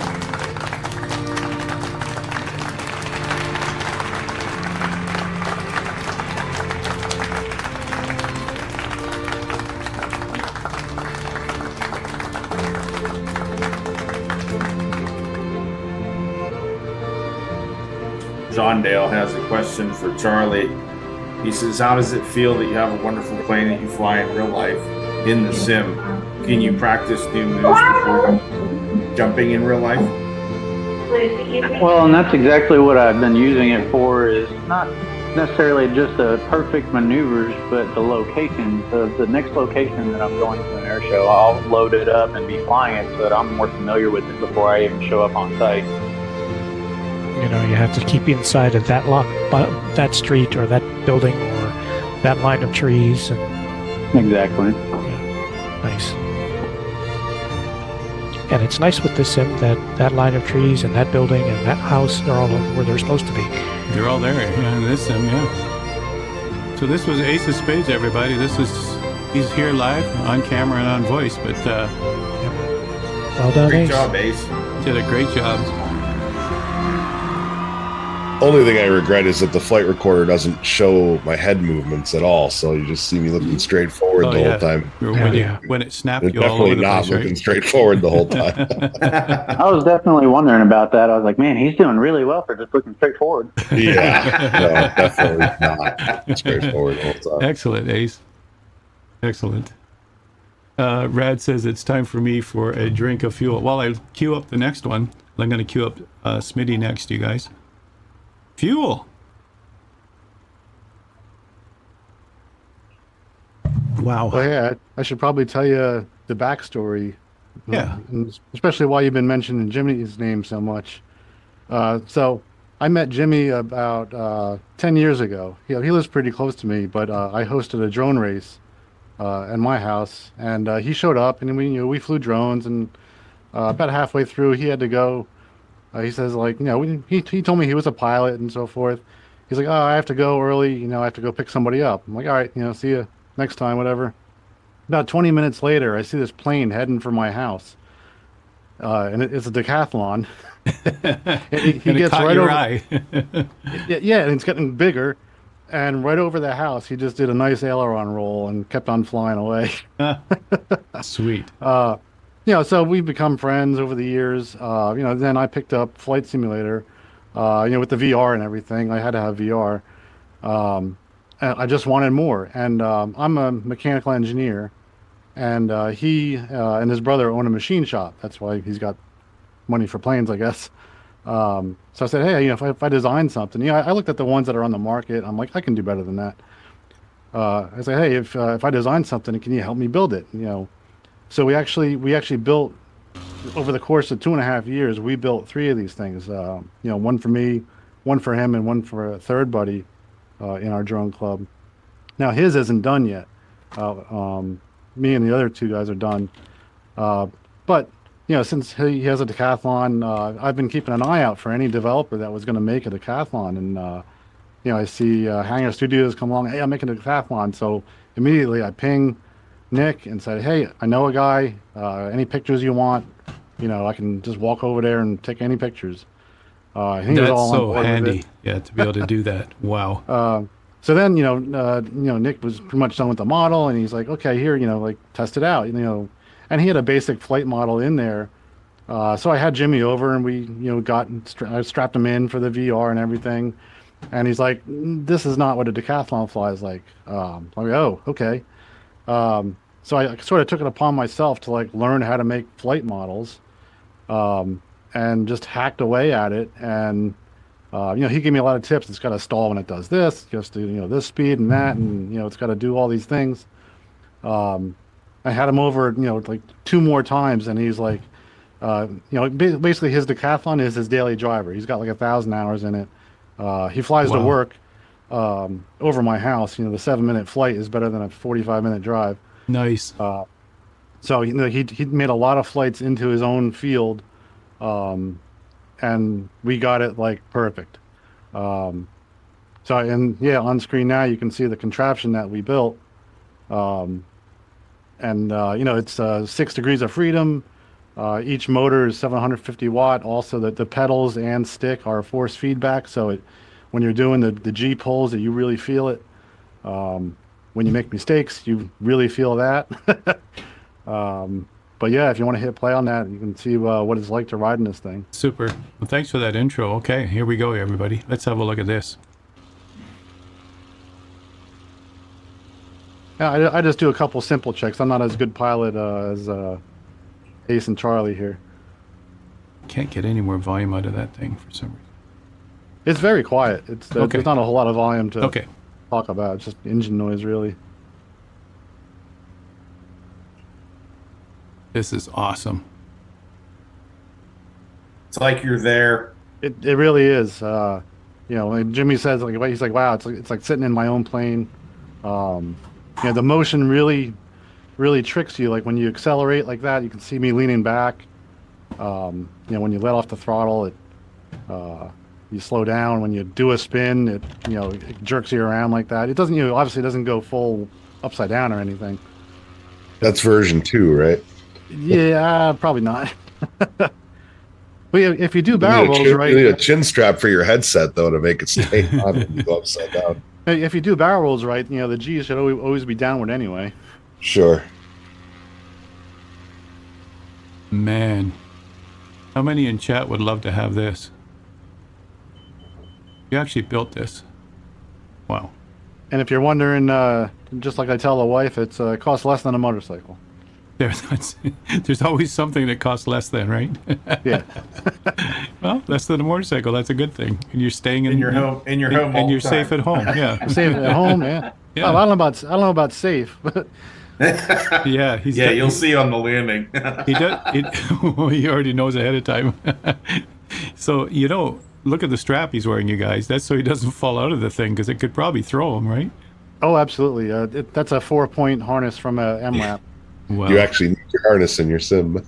yeah. You need to be. I saw a person fall out. Yeah, not this one, but are those just blowers beside you, left and right, to give you air? Yeah, that's for Yeah. if you do open cockpit, I can have it tied to the sim speed. I just have it on a knob just to, the headset gets warm, so Right. Yeah. it's nice to have some cooling air blowing on. There you. is a cup holder. You guys see it? PPH says, "Where's the cup holder?" Gotta have a cup holder. Yeah, it's right next there, next to the shifter. Yeah, Surly Dev wants one of these instead now. Yeah. Who wouldn't? Who wouldn't? I mean, how could you even engineer all of this? It's just amazing. Yeah, it took me 6 months to design, and then because we only worked like 1 day a week, it took us 2 years to build. That's anything that's new and prototype is going to take a while. But Nick and I were talking before you came on to the voice part today, and I was asking him if we should make these into a production thing. Look at that snap, you guys! Just about threw him out. Yeah, that Whoa, was look at pretty that. violent. Wow. That was, and because it's pointing straight down, like it doesn't know like the exact, radial direction. So it's doing a lot of weird things when you point at the polar verticals. You know what I mean? But most of the time it's pretty on. It'll fool you. Whether you're in your basement or not. I need a chin strap, a mouth guard, and a helmet. I'm with you on that, Nick. Yeah, Surly Dev. Yeah, Kata's DA62 panel. Throw that on this thing. So I was starting to say that it'd be interesting if you would consider doing this as a commercial endeavor. I bet you'd have a lot of people lining up. I don't want to build any more of these things. It was hard. Well, sure, it's hard, but you'd get someone to build them for you. But you've got the brains behind it. Now you just have to get a manufacturing company, right? Yeah, Be yeah. cool. In my infinite spare time, I guess. Yeah, that's the thing. That looks fun. Really does. I think Ace, this should be your next addition to your cockpit. Your home cockpit. You've got everything else. You just don't have this. Yeah, and it's hard to see that the stick and the pedals. You can kind of see the motor on the pedals, but when you're on the ground, like the stick is floppy. But when you're going 140, everything really stiffens up, and you got to That's how it should be. Yeah. Yeah, you got to like two-hand it to pull it back, and Nice. Yeah, certainly did. Yeah, where would Ace attach all his stream decks? the what? Stream decks. Yeah, it's an inside Well, so joke, that's you the guys. thing. In VR, like I have a lot of buttons around. You kind of have to know. You have to feel for them. Like I don't have like that. You don't have the Oculus see-through, where you can see right. it. Yeah.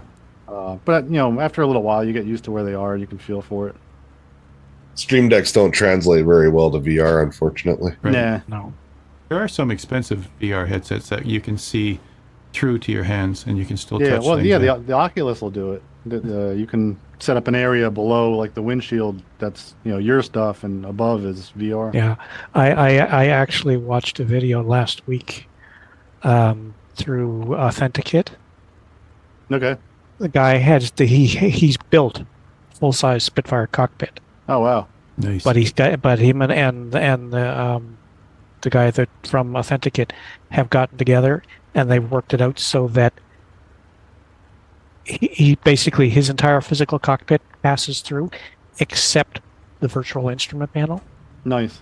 It's really weird looking when you stop and watch it, but it's not perfect yet because the edges of things are still pink. I don't feel so bad now after my landing. Yeah, it's hard to two wheel it. I had to. It was really bad. I've tuned it down a little bit. This is Jimmy's airport too, isn't it? That is, yeah, that's Jimmy's airport, like nearby my house. Cool. That runway has a bit of an incline.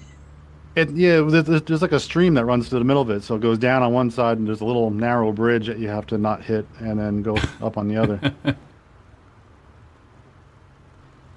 You can see it if there wasn't so much smoke. Isn't that amazing? Wow. Thank you for that. That is just amazing.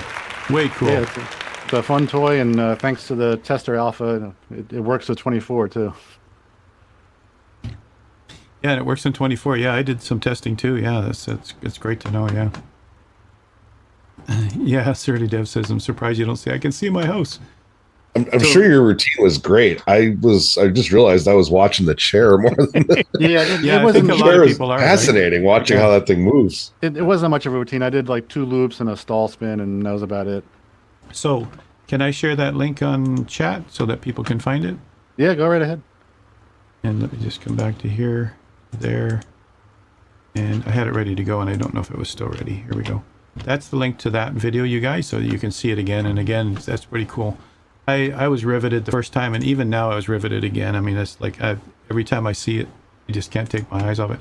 And like you, Ace, I do glance over at the actual maneuver on the right side, Right. but I was just like I kept forgetting to do that. Yeah, I was it's watching like, the. I was man, hooked look on at the that chair, that thing go, right? Yeah. Yeah. watching it how it does the different maneuvers and stuff. Just It's actually pretty neat for me to watch because I never really see it myself. I'm always in the VR. Right. Yeah. So it's actually cool for you to see it as we're doing it. Yeah. Hey, there we kind of go. fun just watching a guy get ragdolled around in his sim cockpit. 1, 2, 3, 4, 5 of us right there. That's pretty cool. All right. So now we still got time. This is good. We're doing our timing properly. Okay, Charlie, Wow, it's all that yours. was a big workaround. All I right. knew it was hiding in there somewhere. I just always forget how to do it. You guys, I practice everything before a stream. I didn't practice this. Okay, then. Here we go, Charlie. It's all yours. You can comment all you want as we go along, or you don't have to say a word. Just I'll do my best to comment here. You First, fl- I'm going to do a little roll on takeoff, climb out, get a little bit of altitude. got volume up. Get All right. Now I need to get turned back around. I've got the altitude that I want.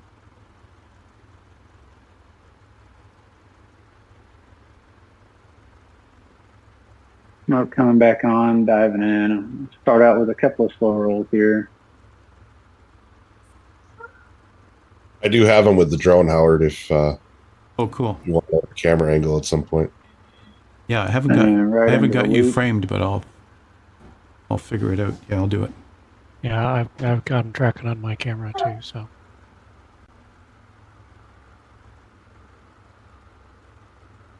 And right into another hammerhead here.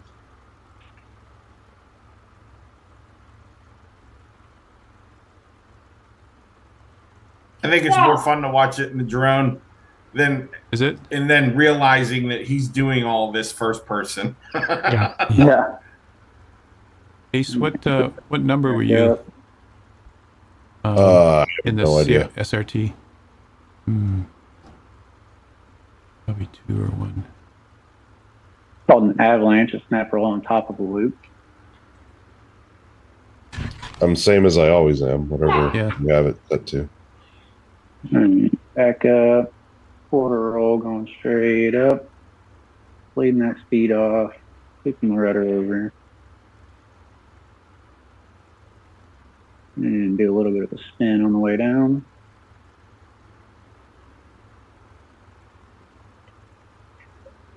Right, straight into a nice Cuban 8 here. So the way I kind of designed this little sequence that I'm doing is it's all stuff that you can do in the real airplane at the beginning. Then there's some stuff that I found that you can do in the simulator that the real airplane should not do, and it's a lot of fun to do. So we'll see some of that as well. Other side of my Cuban 8 here.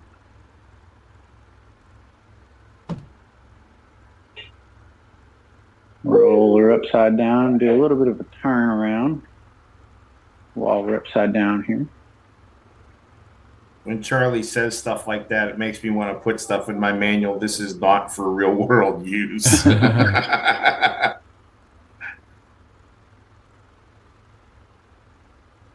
All the way back around until I see the corner of that runway.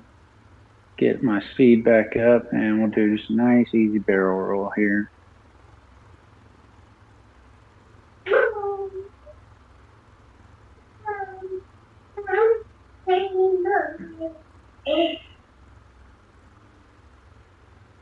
All right.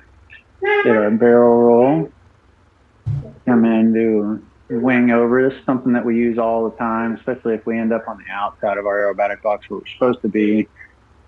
not technically aerobatic for us while we're in the airshow box, but it just helps us get us turned around while not bleeding energy off. All right. This one I like to view from outside of the plane just because it looks so freaking sweet. So it's called a shoulder roll. And then just push it all the way around. And she just follows all the way on through. And that is something you can actually do in the plane. All right. We'll get an Immelman going here. Look how Drop it smooth on the he top. does all of this, and just like he acts like it's nothing. No, yeah, you could just do this and then that, and I'm like, yeah, I try it. No way. Quarter. Diving back down. Now we're going to start to do some of that stuff that the airplane's really not meant for. So I'll pull straight up here, get up here, and snap roll it while we're up here.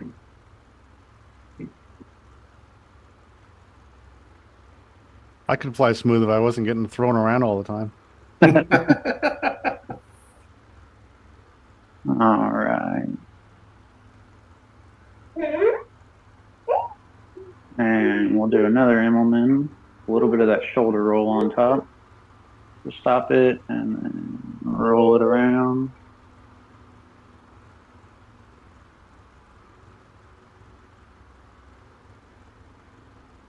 And this one I think is a lot of fun. The airplane's really not meant to do it. Go straight up, give those shoulder roll inputs. Almost looks like it's frisbees upside down. I would not suggest trying that in real life.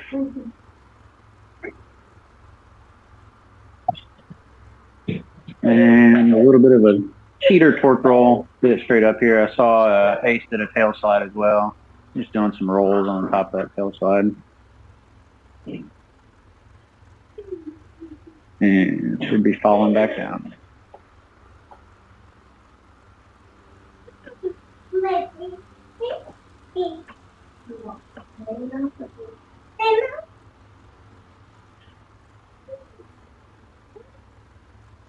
All right.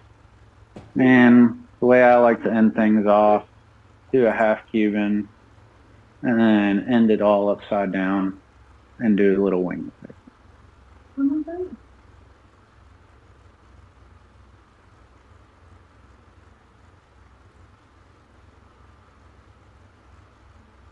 Way cool.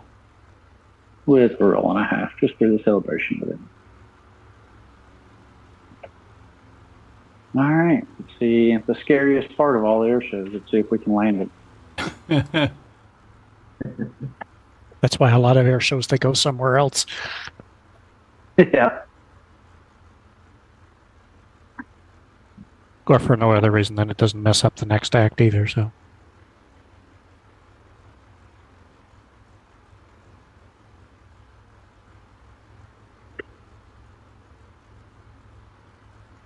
They're nice and lined up here, slowing her down. My goal is going to be that 3-point landing. Talking through that, just get into that 3-point attitude and just don't let it touch the ground. Don't let it touch. Oh, a little bounce there. Your goal is to not let it touch the ground as long as possible, and she should just settle right on down.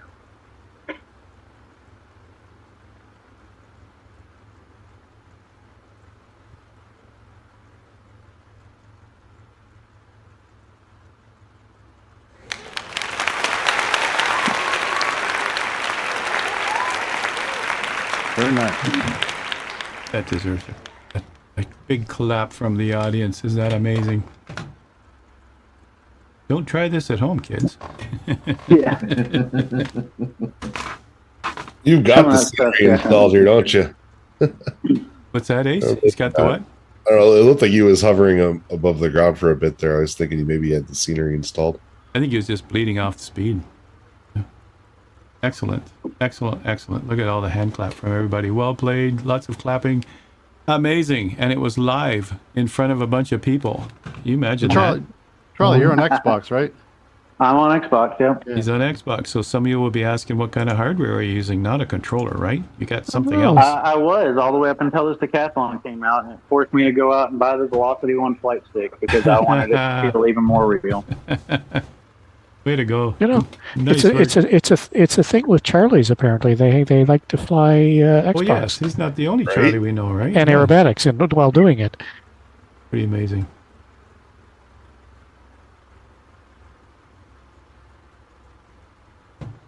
So we've got the Charlie Morris on the door there, and then Nick was so kind as to put it upside down on the other I was going side to here. ask. I was going to ask Nick off stream about that if he knew that it was upside down, and then I thought, you know, when you're inverted, you can still read it. Exactly the point, yeah. Yeah, that's pretty cool. Biggest question is, how does it handle compared to the real one? Super Ty says. Oh, it's very, very similar. And Nick was kind to let me help test it, and I got very picky when it came to the aerobatics because I wanted it to feel correct. The thing that's the most challenging with the sim is you can't feel the G-forces, so it's really easy to accidentally accelerated stall because you're actually just pulling too hard. And that's something that I still find myself doing. Another question from Surly Dev, Charlie, is what makes the smoke? And does the new bill in Tennessee, oh yeah, put a damper on your displays there? So far, I haven't heard anything to stop us. It is all environmental friendly. The smoke oil is like a consistency of baby oil, but it's made just environmental friendly, so it's not harming the environment. And all it is pushed into a nozzle right on your hot exhaust, and it just burns straight through your exhaust.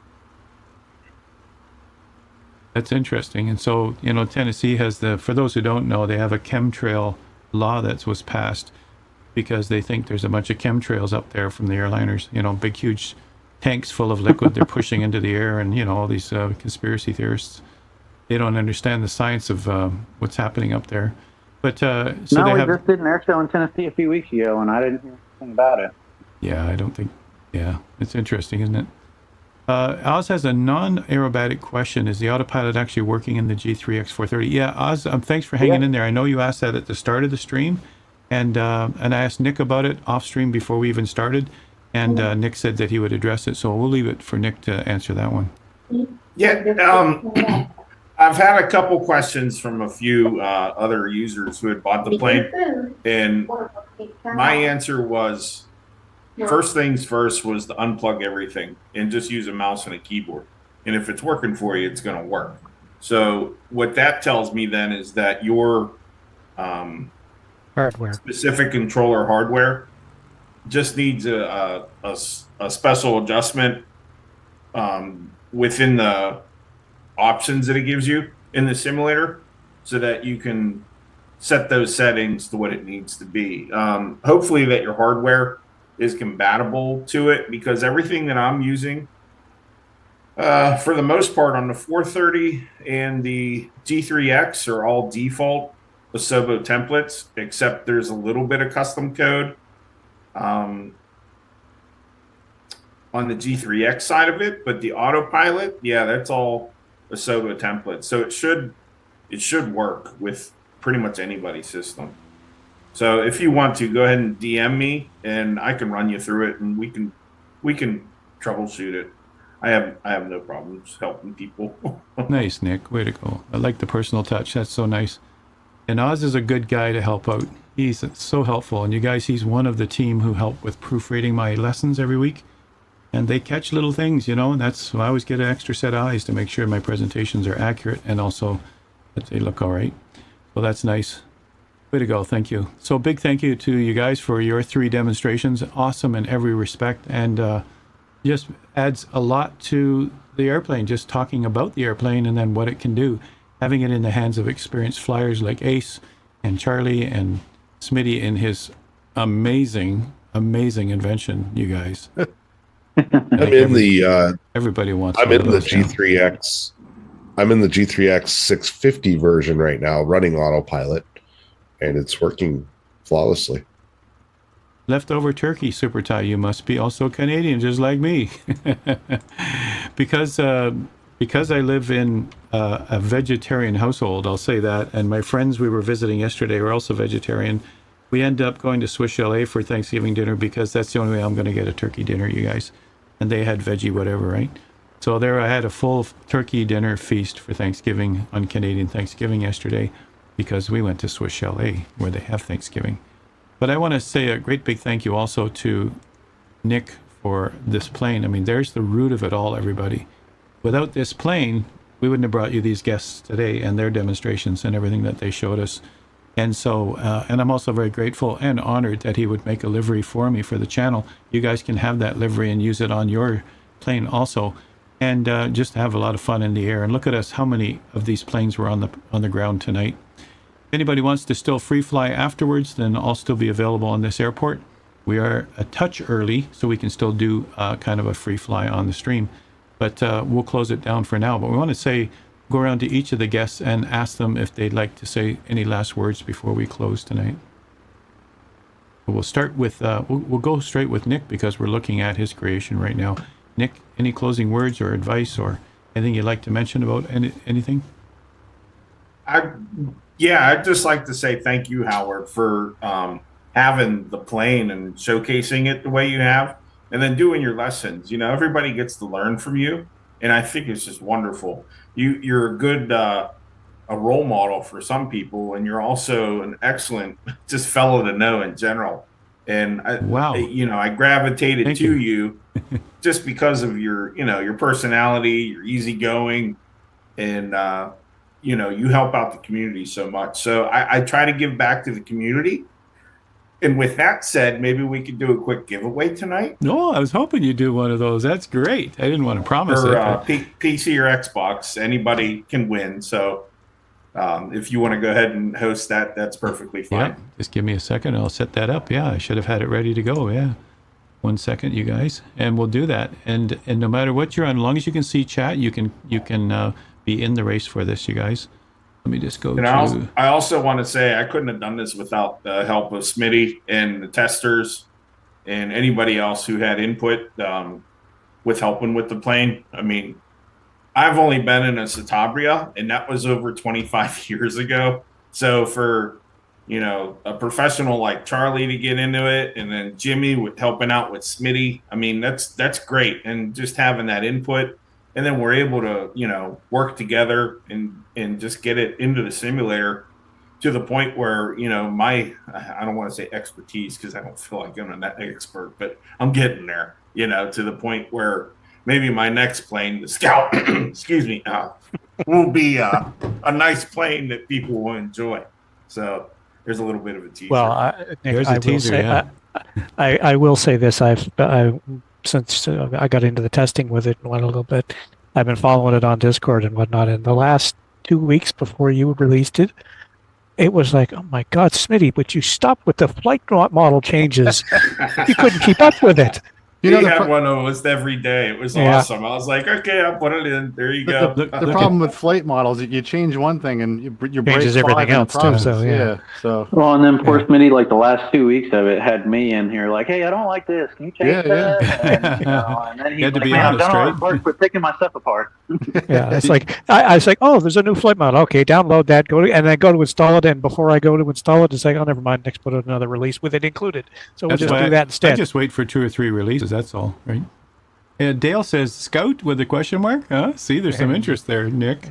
Yeah, if you want to support me, it would really help. But Dale says I'll get that Scout out there for 2024. We'll see. Dale says type in !ticket to enter the giveaway, you guys. I don't think you need the space one. So the giveaway is running. We're giving away what you see on the screen and what you saw in the demos. And you guys, everybody wants one of these. So get your ticket in there. Everybody gets a free ticket.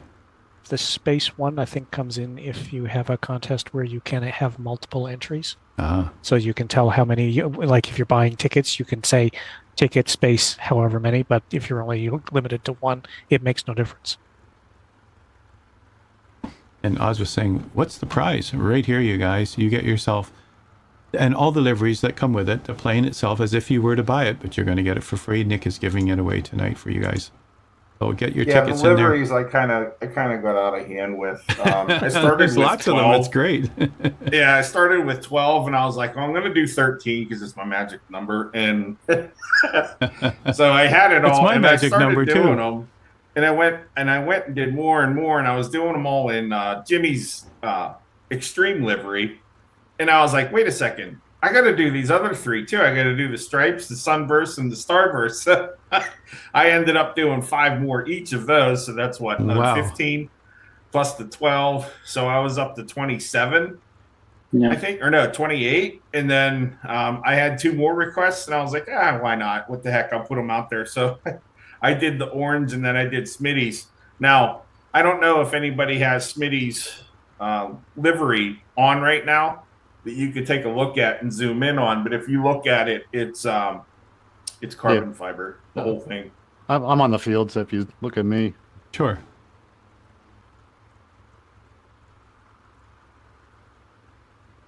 That's cool. And that livery is also in there, right? Mm-hmm. That's the last one that I did with Smitty. So he has his own livery in there now. That's cool. And then, yeah, as he zooms in here, you'll be able to see the carbon fiber. Carbon. Yep. Nice. That's cool. Yeah, isn't that interesting? You can actually do that texture at the back there on the rudder. Yeah, look at that. It's on the whole plane like that. Yeah, the whole Oh, plane's is that right? Okay, it's just the way the sun was hitting it. Yeah, I see now. Yeah, that's nice. Way to go. That's cool. Okay, then we're going to go to credits, you guys. I'm going to say thank you very much. Let's ask Ace one last, what you'd like to say goodbye, and any last thoughts, Ace? Bye everybody. And if I can real quick just address Oz's question that he had up in there. Can you show my screen for a quick second? Sure. Over to yours.